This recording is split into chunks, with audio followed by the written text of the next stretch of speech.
Critical habits that you need to have in order to have trucking success. All right, guys. So habits come in both good habits and bad habits. So this is one that should definitely be a good habit. Self-discipline, I think, is so important in the success of your new adventure on becoming an owner-operator.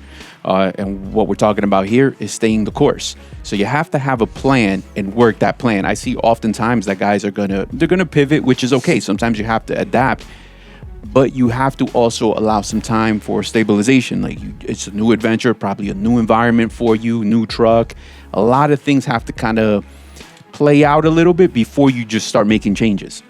Yes, I think the most important part in the self-discipline is just being open for business. I think a lot of people get lost when we just bought a truck and we think it's a finish line when it's just a beginning, it's a start line. We pick up all the bad advice out there on the street, and we think that the business is being successful only if you run when you get what you want. The problem in reality of life is that none of us can, for the most part, get whatever we want. Right, yeah. And we're still in business regardless, good times, bad times, and different seasons, different customer demands, and so on. So we always staying in business, and sometimes we're not necessarily, even as a company, making money. Mm-hmm. Sometimes as a company, we may be losing money, but the name of the game to stay in business. Because every time there is a little dip in the market or seasonal dip, for example, for some of the local or regional owner-operators who are just like stuck to one area, what if that area is just slow? And instead of relocating with your truck to another area, not with your house, but with your truck, just to work. Right, yeah. To another area, make some money and come back to still reach your goals every week, every month. People just kind of quit, or we make a decision to outwait all that, bad season, then we cannot get whatever we want. And that usually leads to running out of resources. And by the time something changes, we already not in so good shape. So even if the market changes and it's good now, we don't have resources to run. Right. So, what we do is we share experiences that we go through live, right? Because that's what we do. We're actually a carrier. And, plenty of times have I seen people start the adventure and it's going to happen. Sometimes you have to switch up your plan a little bit, and that's okay. But what we say is to do it with calculation, because not necessarily is the grass greener on the other side. I've seen several times guys just get into this business, buy a new truck, all that, and all the new expenses that are about to happen to them.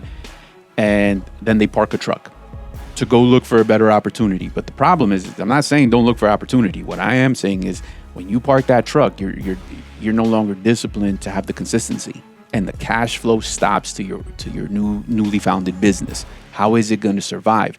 If you're going to do that, it has to be calculated. And just like Mike said, you keep running. And as you're running, different doors are going to open up, and you can pivot, you can make adjustments, you can, play it out, and you'll probably actually get close to wanting what you want, maybe, but not by parking.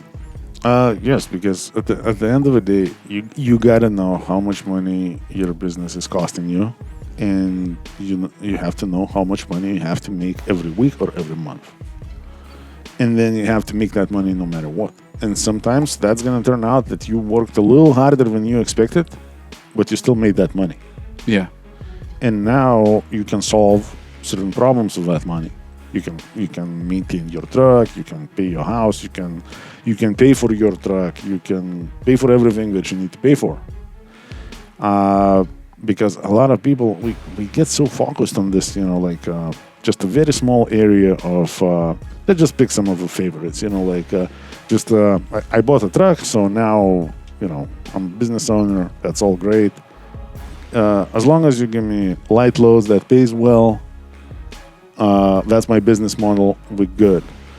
If that's your business model, that's good, but everybody would want that. Like, everybody wants that. Like, right, yeah. Even we as a company, we want that for our own operators. The dispatcher will always look at the top rate, not just gross, but like per mile. Like, we will work out the formula. Right.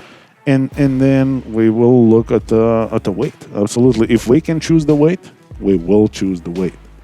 But sometimes it's not as pretty. Sometimes the reality kicks in. You still, have to do what you have to do. And at the end of the day, you have to meet your goals every week or every month.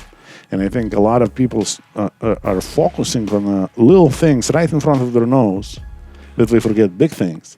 And then, like there is plenty of examples when owner-operator is making, his average is like $3-4 a mile, but he's broke. It's not...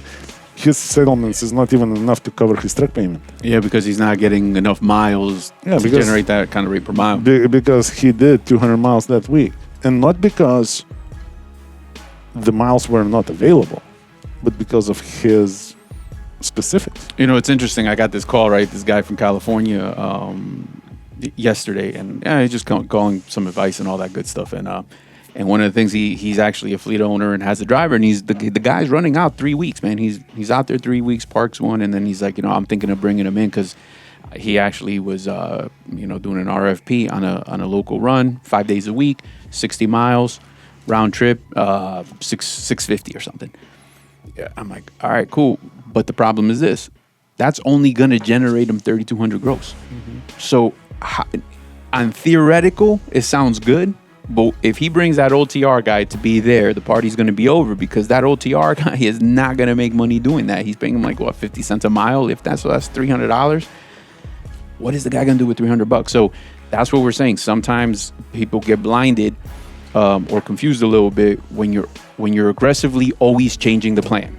You gotta stick with something, ride it out for a little bit, and then start making small adjustments. But the secret: never stop that truck.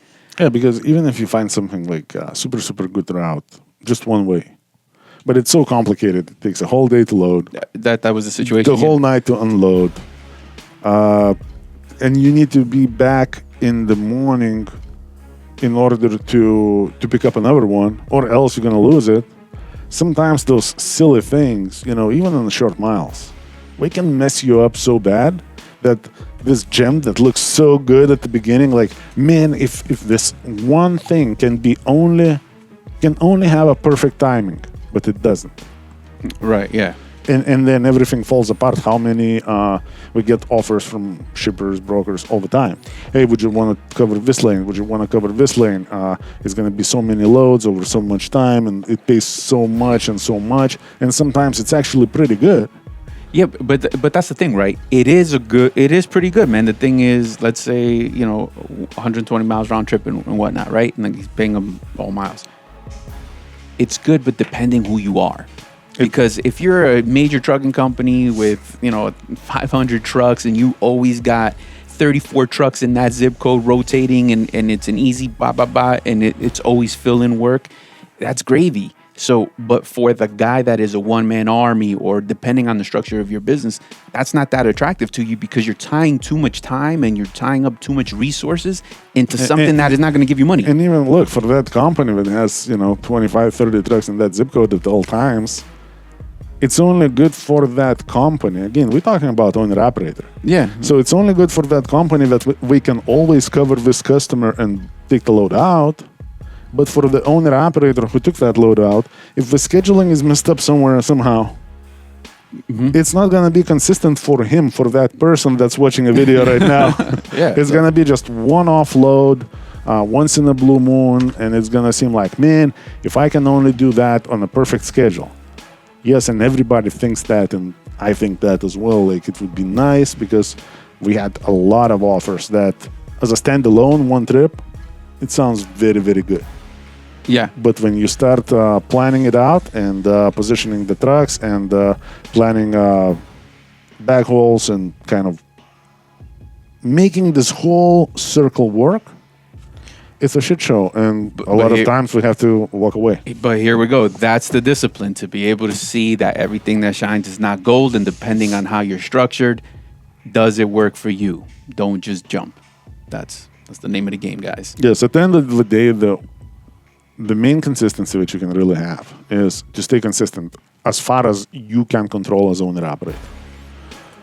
Work at least 5-6 days a week, maintain your truck, and you're going to be in good shape. Set your goals, know your expenses, and always reach your goals no matter what. Sometimes it will be easier during good times. Then you can either Work less, which I would not advise, but you can actually make more than your goals for a bad day. There we go. To create some improvements. And sometimes you're gonna have to bust your ass to meet your goals, and it's gonna be very, very hard. But that's the reality of trucking. Anybody else telling you that, oh no, this is all BS. As long as you do ABC, you golden always. Look, been in trucking over 20 years. It sounds good. I wish that was the case, but that's not the case. And that's not even for the small carriers or owner operators. It's for the large carriers too. One large carrier comes in, we have this great customer, and now we're going to take care of that business. And then another carrier comes in, underbids that carrier. And some of you there watching a video is going to say, but what about contract? What contract? Nobody will ever sign contract guaranteeing the volume. We're just going to turn down your volume and you're going to disappear. Right, and yeah. the guy with a lesser rate gonna get a lot. And don't get it twisted. Even when there's owner operators that say, I've been doing, this Coca-Cola or this Purina, whatever, for the last 10 years contract. But that contract has shifted hands between carriers, and rates have changed, and dropping hooks and times and all of that. There's been a lot of changes. Like everything isn't permanent in trucking. Yeah, so if we truthful to ourselves and we're not lying, we're not trying to create a nicer story and impress our the people that we are communicating with, if we're just being very realistic and trying to be helpful to the community, it's always changing. Yep. So there you go, guys. Be safe, drive safe. Any other questions? 863-342-5171. Stay tuned for more.